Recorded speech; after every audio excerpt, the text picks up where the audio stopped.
Hello friends, કેમ છો? આઈ am sure તમે બધા જ શાનદાર, જબરજસ્ત, જિંદાબાદ હશો. ફ્રેન્ડ્સ, જો તમે પ્રથમ વખત અમારી ચેનલની મુલાકાત લઈ રહ્યા છો તો પ્લીઝ સબસ્ક્રાઇબ અવર ચેનલ. અને હા, વિડીયો જોયા બાદ જો આપને વિડીયો ગમે તો બધાને કહેજો, અને વિડીયો જોયા બાદ આપને કંઈક કચાશ જણાય તો કોમેન્ટ બોક્સમાં મને કહેજો. હું ચોક્કસ આપની વિનંતીને વાચા આપીશ. ફ્રેન્ડ્સ, આજના ટોપિકની ચર્ચા કર્યા બાદ જો આપના મનમાં કંઈ પણ પ્રશ્ન હોય, કંઈ પણ મૂંઝવણ હોય તો કોમેન્ટ બોક્સમાં મને જણાવજો.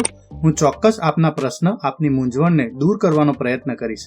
સો ફ્રેન્ડ્સ, ચાલો આજના ટોપિકની ચર્ચા શરૂ કરીએ.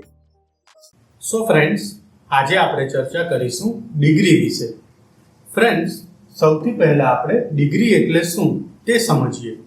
સામાન્ય રીતે કોઈ પણ બે વ્યક્તિ કે વસ્તુની સરખામણી કરવા માટે અંગ્રેજી ભાષામાં ડિગ્રીનો ઉપયોગ થાય છે. ફ્રેન્ડ્સ, આપણી આંખ સામે હજારો વસ્તુઓ પડેલી હોય છે અને આપણું મન કોન્શિયસલી ઓર અનકોન્શિયસલી આ બધી જ વસ્તુઓની સરખામણી કરતું રહે છે. તો આ જ સરખામણીને આપણે અંગ્રેજીમાં ડિગ્રી કહીએ છીએ. અહીં આપણે જોઈએ તો અહીં બે બાળકો આપણને જોવા મળે છે. તો આ બે બાળકોની જો સરખામણી આપણે કરવી હોય તો સામાન્ય રીતે તેમની ઊંચાઈ વડે સરખામણી કરીએ. અહીં ઉદાહરણમાં જોઈએ તો Raju is as tall as Sanju. Raju Sanju જેટલો જ ઊંચો છે. જ્યારે બીજા વાક્યમાં laptop is bigger than mobile. Laptop mobile કરતાં મોટું છે. તો અહીં આપણે બે વસ્તુની સરખામણી કરી છે. અહીં બે વસ્તુ સરખી છે, અહીં બેમાંથી એક વસ્તુ ચડિયાતી છે. તો આ રીતે આપણે આપણી નજર સામે રહેલી અલગ અલગ વસ્તુઓની સરખામણી વારંવાર કરતા રહીએ છીએ. તો આ સરખામણીને આપણે ડિગ્રી કહી શકીએ. ફ્રેન્ડ્સ, સામાન્ય રીતે ડિગ્રીના 3 પ્રકાર છે: પોઝિટિવ ડિગ્રી, કમ્પેરેટિવ ડિગ્રી અને સુપરલેટિવ ડિગ્રી. આ ત્રણે 3 ડિગ્રીને આજે આપણે આ વિડીયોમાં સમજવાનો પ્રયત્ન કરીશું. સૌથી પહેલા આપણે જોઈએ પોઝિટિવ ડિગ્રી, એટલે કે સમાનતા દર્શક ડિગ્રી. અહીં આપણને આ શબ્દ પરથી ખ્યાલ આવી જશે કે સમાનતા દર્શક ડિગ્રી એટલે બે વસ્તુ સરખી છે. બે વ્યક્તિ કે વસ્તુ અહીં આપણને સરખી જોવા મળશે, એટલે કે સમાન હશે. બંનેના જે ગુણ છે એ સમાન હશે.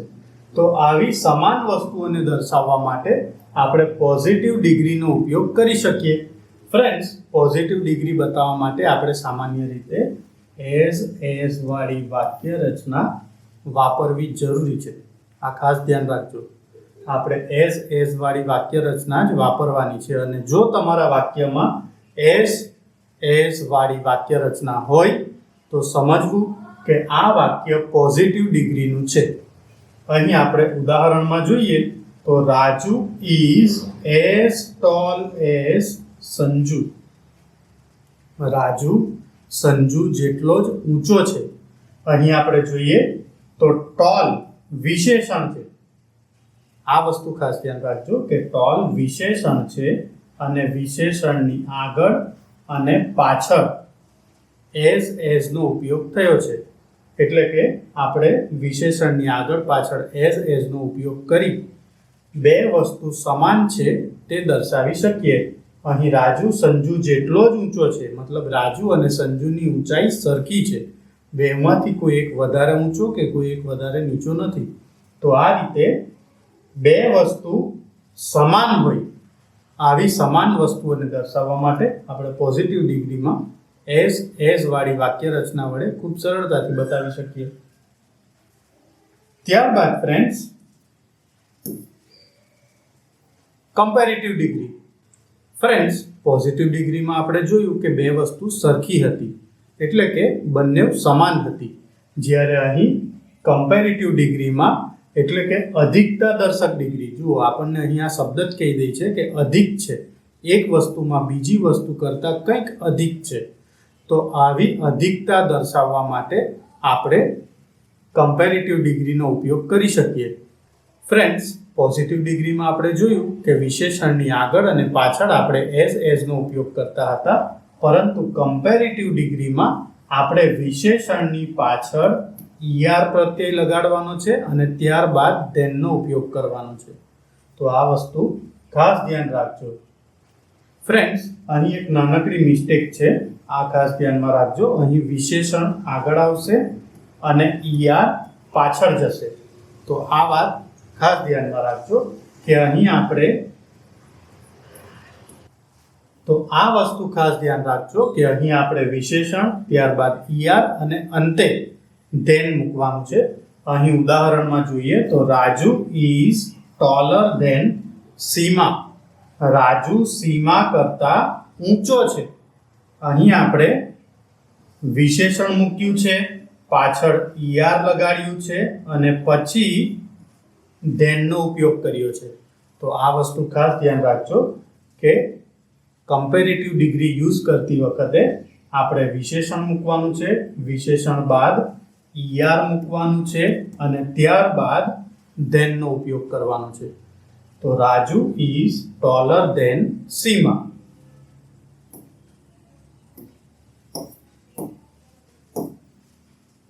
ત્યારબાદ ફ્રેન્ડ્સ, સુપરલેટિવ ડિગ્રીની ચર્ચા કરીએ. તો સુપરલેટિવ એટલે શ્રેષ્ઠતા દર્શક ડિગ્રી.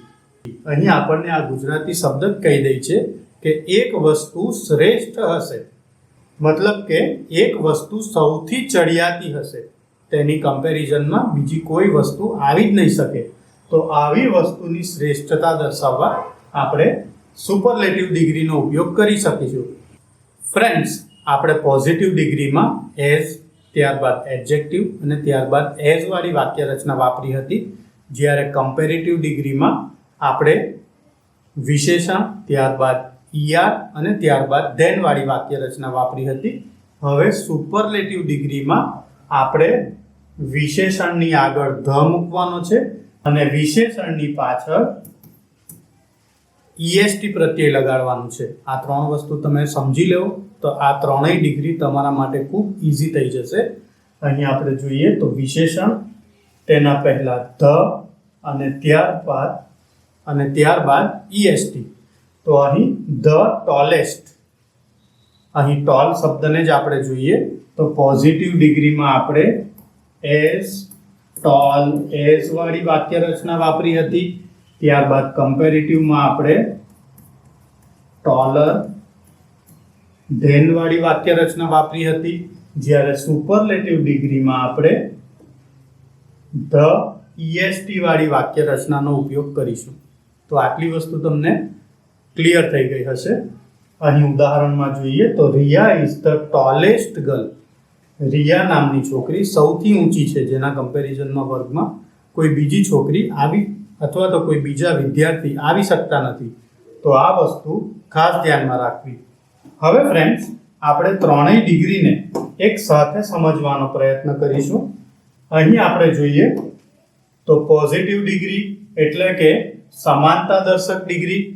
અહીં બે વ્યક્તિ કે વસ્તુ સમાન હશે અને બે વસ્તુ વચ્ચેની આ સમાનતા દર્શાવવા આપણે એઝ, ત્યારબાદ વિશેષણ અને ત્યારબાદ એઝ વાળી વાક્ય રચનાનો ઉપયોગ કરીશું. જ્યારે કમ્પેરેટિવ ડિગ્રી એટલે અધિકતા દર્શક ડિગ્રી, મતલબ અહીં એક વસ્તુ બીજી કરતા ચડિયાતી હશે.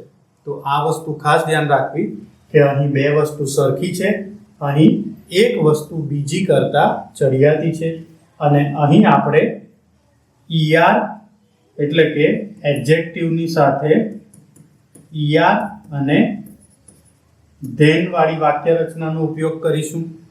જ્યારે અંતે સુપરલેટિવ ડિગ્રી એટલે કે અહીં એક વસ્તુ સૌથી શ્રેષ્ઠ હશે, જેની કમ્પેરિઝનમાં બીજી કોઈ વસ્તુ આવી નહીં શકે અને અહીં આપણે ધ સાથે એડજેક્ટિવ અને EST. તો આ રીતે આપણે ખૂબ જ સરળતાથી ત્રણેય ડિગ્રી શીખી શકીએ. અને ફ્રેન્ડ્સ, જો આપણે આ રીતે નહીં સમજવું હોય તો સિમ્પલ છે, આપણે એડજેક્ટિવનું મૂળ રૂપ યાદ રાખવું એટલે કે ટોલ.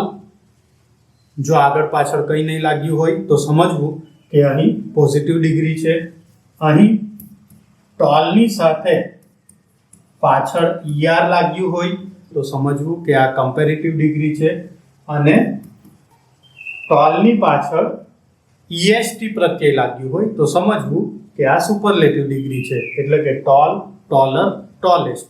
અને આપણને પરીક્ષામાં પણ આ રીતે જ પ્રશ્ન પૂછવામાં આવે છે કે પોઝિટિવ ડિગ્રીમાં આપણને કોઈ વાક્ય આપ્યું હોય તેનું આપણે કમ્પેરેટિવમાં કન્વર્ટ કરવાનું છે.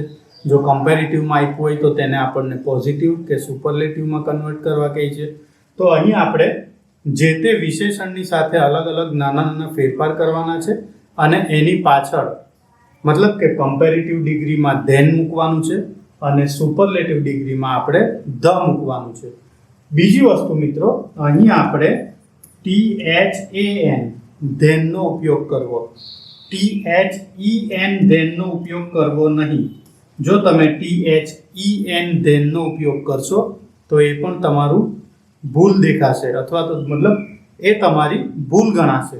અહીં આપણે THAN ધેનનો જ ઉપયોગ કરવાનો છે. હવે ફ્રેન્ડ્સ, આપણે જોઈશું પ્રત્યય માટેના અલગ અલગ નિયમો કયા છે. સૌથી પહેલા, કોઈ પણ વિશેષણની પાછળ આપણે ER કે EST પ્રત્યય લગાડીને અલગ અલગ ડિગ્રી વાપરી શકીએ છીએ. દાખલા તરીકે tall, taller, tallest, great, greater, greatest. Raju is taller than Sanju, અને Shivaji is the greatest king. તો આ રીતે આપણે અલગ અલગ વિશેષણની પાછળ ER કે EST એટલે કે પોઝિટિવ ડિગ્રીમાં આપણે વિશેષણની આગળ પાછળ ફક્ત એઝ જ મૂકવાનું છે, જ્યારે કમ્પેરેટિવ ડિગ્રીમાં આપણે વિશેષણની પાછળ ER મૂકવાનું છે, અને સુપરલેટિવ ડિગ્રીમાં આપણે વિશેષણની પાછળ EST મૂકવાનું છે. ફ્રેન્ડ્સ, વાક્યમાં હંમેશા વિશેષણના અંતે આવતો હોય, એટલે કે આપણા વાક્યમાં જે કોઈ વિશેષણ વપરાયું હોય એ વિશેષણના અંતમાં અક્ષર આવતો હોય તો આપણે ફક્ત R કે ST પ્રત્યયનો જ ઉપયોગ કરવાનો છે. અહીં ફાઇન વિશેષણને આપણે જોઈએ તો ફાઇનમાં અંતિમ અક્ષર છે, તો અહીં આપણે જ્યારે ER કે EST લગાવીએ તો એ વસ્તુ ખાસ ધ્યાનમાં રાખવી કે FINE. હવે FINE ફરીથી EST નથી લગાડવાનું, અથવા તો FINEER. આ રીતે ER અને EST નથી મૂકવાના. ડાયરેક્ટ આપણે R અને ST નો જ ઉપયોગ કરવાનો છે, કારણ કે ઓલરેડી આપણા સ્પેલિંગમાં એટલે કે આપણા વિશેષણના સ્પેલિંગમાં આવી ગયો છે. So Raju is wiser than Sanju, Surat is the finest city. તો આ રીતે આપણે જ્યારે પણ વિશેષણના અંતમાં આવતો હોય તો ડાયરેક્ટ R કે ST પ્રત્યયનો જ ઉપયોગ કરવાનો છે. ત્યારબાદ ફ્રેન્ડ્સ, વિશેષણનો અંતિમ અક્ષર Y હોય અને Y ની આગળ વ્યંજન હોય તો આપણે જે રીતે સાદા વર્તમાનકાળમાં અને સાદા ભૂતકાળમાં કરતા હતા એ રીતે Y નો I કરીને ER કે EST પ્રત્યય લગાડીશું. અહીં આપણે હેવી આ વિશેષણનો સ્પેલિંગ જોઈએ તો અંતિમ અક્ષર આપણી પાસે Y છે અને Y ની આગળ વ્યંજન છે.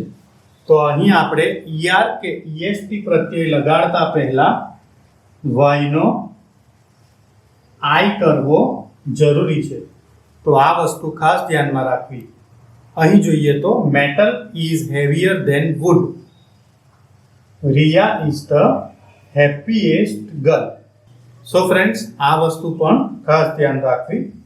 ત્યારબાદ ઘણા વિશેષણોના સ્પેલિંગ ખૂબ નાના હોય છે, તો આવા વિશેષણોના અંતે જ્યારે આપણે ER કે EST પ્રત્યય લગાડીએ ત્યારે તેનો છેવટનો એટલે કે અંતિમ અક્ષરને આપણે ડબલ કરવો પડે, બેવડાવવો પડે.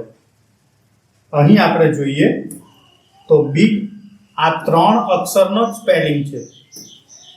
અહીં આપણે બિગ વિશેષણને જોઈએ તો ફક્ત 3 જ અક્ષર છે, અને જ્યારે આપણે એની પાછળ ER કે EST લખવું હોય તો તેના અંતિમ અક્ષરને આપણે ડબલ કરવા પડે, એટલે કે BIGGER, BIGGEST. વાક્યમાં જોઈએ તો laptop is bigger than a mobile. The sun is the biggest star. તો આ રીતે આપણે જ્યારે પણ નાનો વિશેષણ હોય એટલે કે એનું સ્પેલિંગ નાનો હોય, તેની પાછળ ER કે EST મૂકવું હોય તો આપણે ફરજિયાતપણે અંતિમ અક્ષરને ડબલ કરવો પડે. ત્યારબાદ ફ્રેન્ડ્સ, ઘણા વિશેષણોના સ્પેલિંગ મોટા હોય છે, ખૂબ લાંબા હોય છે. આપણે ટૂંકા સ્પેલિંગ તો જોયા વિશેષણના, પણ ઘણા વિશેષણના સ્પેલિંગ લાંબા હોય તો આપણે ER કે EST લગાડવાનું નથી. અહીં આપણે ER કે EST લગાડવાના સ્થાને જે તે વિશેષણના સ્પેલિંગની આગળ મોર કે મોસ્ટ સ્પેલિંગનો ઉપયોગ કરીશું. આ વસ્તુ ખાસ ધ્યાન રાખજો. દાખલા તરીકે ડિફિકલ્ટ, આ વિશેષણ ખૂબ લાંબો છે તો આ ડિફિકલ્ટને આપણે કમ્પેરેટિવ કે સુપરલેટિવ ડિગ્રીમાં જ્યારે પણ ઉપયોગમાં લઈએ તો ત્યારે ડિફિકલ્ટની આગળ મોર અને મોસ્ટ શબ્દનો ઉપયોગ આપણે કરવો જરૂરી છે. અહીં English is more difficult than maths. Rose is the most beautiful flower. તો આ રીતે આપણે લાંબા વિશેષણની આગળ મોર અથવા મોસ્ટનો ઉપયોગ કરીશું. ત્યારબાદ ફ્રેન્ડ્સ, ઘણા વિશેષણોના રૂપ એટલે કે એમના સ્પેલિંગ અનિયમિત હોય છે. અહીં આખા સ્પેલિંગ જ બદલાઈ જાય છે. દાખલા તરીકે ગુડ, એને આપણે કમ્પેરેટિવ ડિગ્રીમાં યુઝ કરવું હોય તો ગુડના સ્થાને આપણે બેટર લગાડીશું અને એ જ ગુડને જ્યારે આપણે સુપરલેટિવ ડિગ્રીમાં વાપરીએ ત્યારે તેનું બેસ્ટ થઈ જાય છે. એ જ રીતે bad, worse, worst, much more most, many more most. તો આ રીતે પોઝિટિવ ડિગ્રીના વાક્યને જ્યારે પણ કમ્પેરેટિવ અથવા સુપરલેટિવ ડિગ્રીમાં ફેરવવા માંગતા હોય અને આપની પોઝિટિવ ડિગ્રીમાં બેડ, મચ અને મેની આ 3 વિશેષણોનો ઉપયોગ થયો હોય તો આ વિશેષણો દ્વારા જ્યારે પણ તમે કમ્પેરેટિવ અથવા સુપરલેટિવ ડિગ્રીમાં વાક્ય ફેરવો ત્યારે વર્સ, વર્સ્ટ, મોર મોસ્ટ, મોર મોસ્ટ આ વિશેષણનો ઉપયોગ કરવો જરૂરી છે. So friends, that for all. હું આશા રાખું છું કે આજે જે માહિતી આપી તે આપને ગમી હશે. હવે એક્સરસાઇઝ માટે અમુક પ્રશ્નો આપની સ્ક્રીન પર આવશે. આપ આપની સ્ક્રીનનો સ્ક્રીનશોટ લઈ લેજો અને એમાં જે કોઈ પ્રશ્ન આપને આપ્યા હોય તેના ઉત્તર લખજો. ડિગ્રી અંગે આપને કોઈ પણ મૂંઝવણ હોય તો પ્લીઝ કમેન્ટ બોક્સમાં મને જણાવજો. હું ચોક્કસ આપની મૂંઝવણ, આપના પ્રશ્નોને સોલ્વ કરવાનો પ્રયત્ન કરીશ. Thank you very much. So friends, હું આશા રાખું છું કે આજે જે માહિતી મેં આપને આપી તે આપને ગમી હશે. જો આપ ઈચ્છો છો કે હું બીજા પણ આવા ટોપિક પર વિડીયો બનાવતો રહું તો પ્લીઝ કમેન્ટ બોક્સમાં એ ટોપિકના ટાઇટલ મને જણાવજો. હું ચોક્કસ એ ટોપિક પર આપની સાથે ચર્ચા કરીશ. Thank you very much and best luck for your exams.